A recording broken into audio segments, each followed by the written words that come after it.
Everything was changed that morning. And when Cody and I got to the hospital, the first thing the doctors told us, walking in the door, was he was burned 95% of his body, and we don't think he's gonna make it.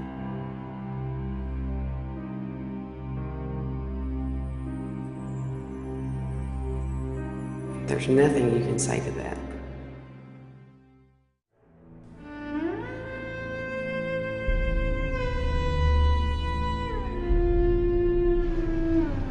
January 31st, 2011. Two maintenance workers were troubleshooting a problem with a bucket elevator at the Haganese powdered metals plant in Gallatin, Tennessee.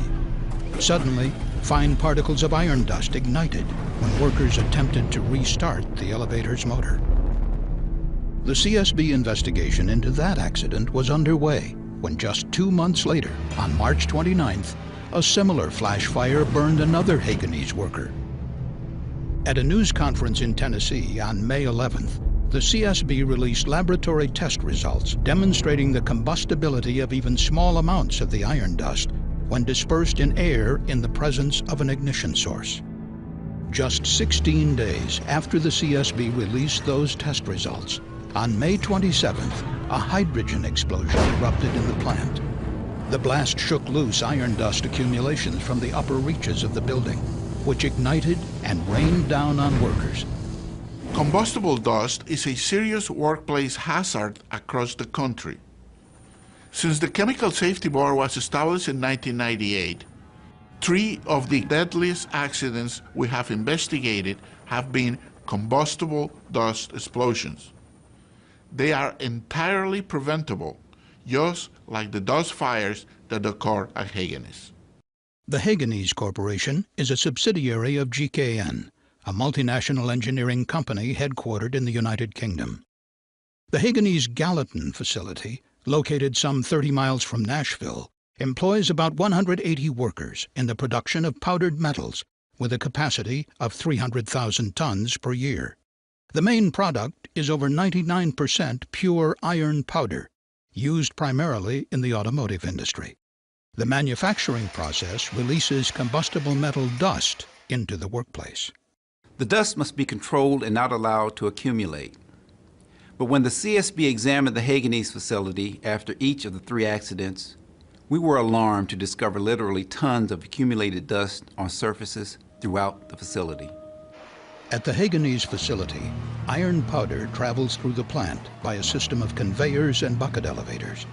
The belts on the bucket elevators had a tendency to become misaligned, causing the motors to overload and shut down. On January 31st, 2011, a maintenance mechanic and an electrician were sent to inspect a bucket elevator that had just malfunctioned to see if the belt was off track. It appeared to be aligned properly, and the mechanics radioed the control room operator to restart the motor. The dust collection bag house had been out of service periodically over the previous week. Fine particles of iron dust remained in the area of the motor. As the motor restarted, combustible iron dust was suddenly dispersed into the air. The 2 workers were immersed in a thick dust cloud. Almost immediately, the iron dust found an ignition source, likely an electrical arc from exposed wiring on the motor. A flash fire erupted, engulfing both workers. Both men were severely burned. The first worker died from his injuries just 2 days after the accident. The second survived for nearly 4 months, but died in May of 2011. After the first accident, the CSB documented that combustible iron dust was visible in the air and that it coated most surfaces up to 4 inches deep.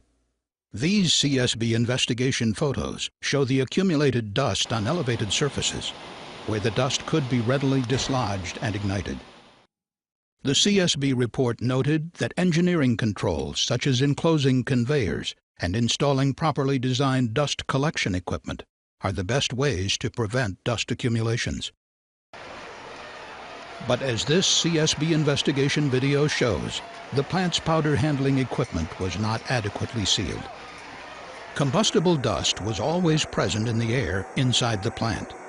In this investigation video, dust particles ignite and sparkle as they contact an indoor hydrogen gas flare from one of the plant's furnaces. And employees told CSB investigators that dust collectors were often down for maintenance. Housekeeping measures were the last line of defense for removing the large amounts of dust that constantly accumulated on plant surfaces. But the CSB found that housekeeping at Haganese was ineffective. Those conditions led to a second serious accident at the plant, less than 2 months after the first deadly flash fire. On March 29, 2011, a Haganese engineer attempted to reconnect a gas line to a 20-foot-high furnace following maintenance, but he was having difficulty. Standing on a ladder held by a second worker, he tried hammering the line into place. As the hammer struck, iron dust that had accumulated on the side of the furnace was lofted into the air. The iron dust ignited, burning the engineer, who jumped and fell from the ladder. Partly protected by a heavy flame-resistant coat, he received first and second-degree burns to both of his thighs. The buildup of so much iron dust near a furnace with open flames and hot surfaces was a recipe for disaster. A fire was basically inevitable the moment the dust was lofted into the air. Even small amounts of iron dust can produce intense flash fires when ignited, as demonstrated in the CSB's laboratory testing. If just an ounce of dust can produce such a serious fire, you can imagine the magnitude of the fire and explosion hazard from the estimated tons of dust accumulated at the Haganese plant. Still, Haganese and its corporate parent GKN did not take effective measures to control the dust hazard.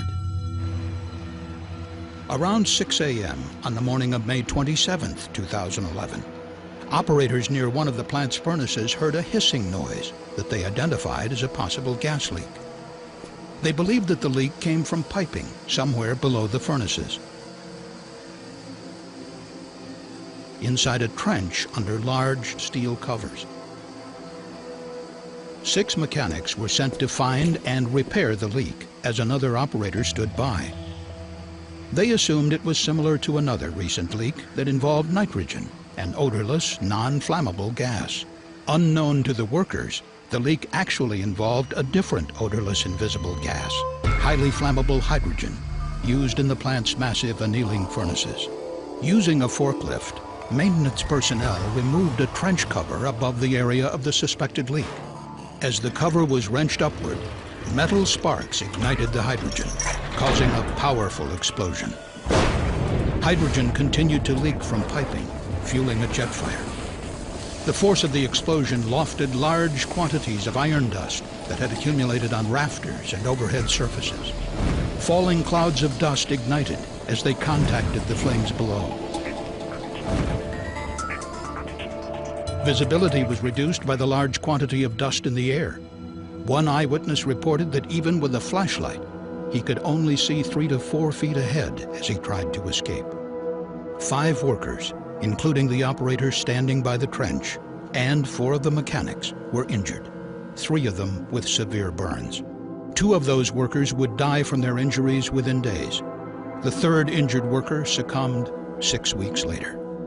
The CSB noted that on the day of the accident, maintenance crews were allowed to work without testing for dangerous concentrations of flammable gas, and that the facility had no procedures to properly mitigate flammable gas leaks. Haganese did not have an effective mechanical integrity program, allowing corrosion in piping to go unnoticed until the piping failed. And despite mounting evidence of a serious hazard, Haganese did not make major improvements in its dust control program. Haganese tested its powdered metals for combustibility in 2009 and 2010, following warnings from an insurance audit about the potential for a dust explosion at the plant. The company collected and tested 3 powder samples in 2009, all of which had combustible properties similar to the dust later collected and tested by the CSB. Haganese was also aware of the combustibility of iron dust because earlier flash fires had occurred when maintenance workers used welding torches on dust-covered conveyor belts. When the Haganese facility was built more than 30 years ago, it was not designed according to good practice guidelines on combustible dust, such as those set forth by the National Fire Protection Association, or NFPA.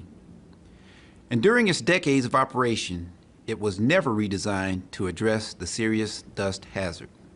The Haganese facility has numerous flat overhead surfaces where dust can accumulate, and they are difficult to reach and clean.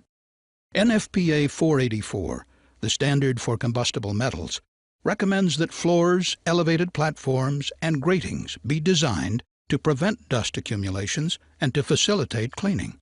The NFPA standard also requires that all machines that release combustible dust be connected to a dust collection system. The City of Gallatin requires industrial facilities, including Haganese, to comply with the International Fire Code. The code includes a brief chapter on combustible dust. The chapter references the far more detailed dust safety standards of the NFPA, but does not specifically require companies to follow them. As a result, the CSB recommended that the International Code Council revise the International Fire Code to mandate compliance with the combustible dust safety requirements set forth by the NFPA. In its 2006 study on the hazards of combustible dust, the CSB recommended that the Occupational Safety and Health Administration create a combustible dust standard for general industry. In response, OSHA initiated a national emphasis program in 2007 to target industries with combustible dust hazards for additional inspections and enforcement. 2 years later, OSHA announced it would begin rulemaking on a comprehensive standard for general industry. And I'm announcing today that OSHA will begin the rulemaking on combustible dust. But in 2011, at the time of the accidents at Haganese, a specific standard had not yet been proposed or completed. As a result, in its final report on the accidents at Haganese, the CSB recommended that OSHA develop and publish a proposed combustible dust standard within 1 year, and ensure that the new standard includes coverage for combustible iron and steel powders. Meantime, until the dust standard is completed, the CSB recommended that facilities like Haganese that handle iron and steel powder should be included in OSHA's National Emphasis Program for combustible dust.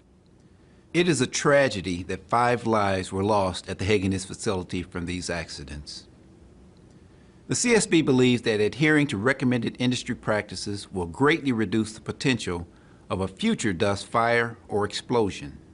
Dust fires and explosions continue to claim lives and destroy property in many industries. More must be done to control this hazard. No more lives should be lost from these preventable accidents. Thank you for watching the CSB safety video.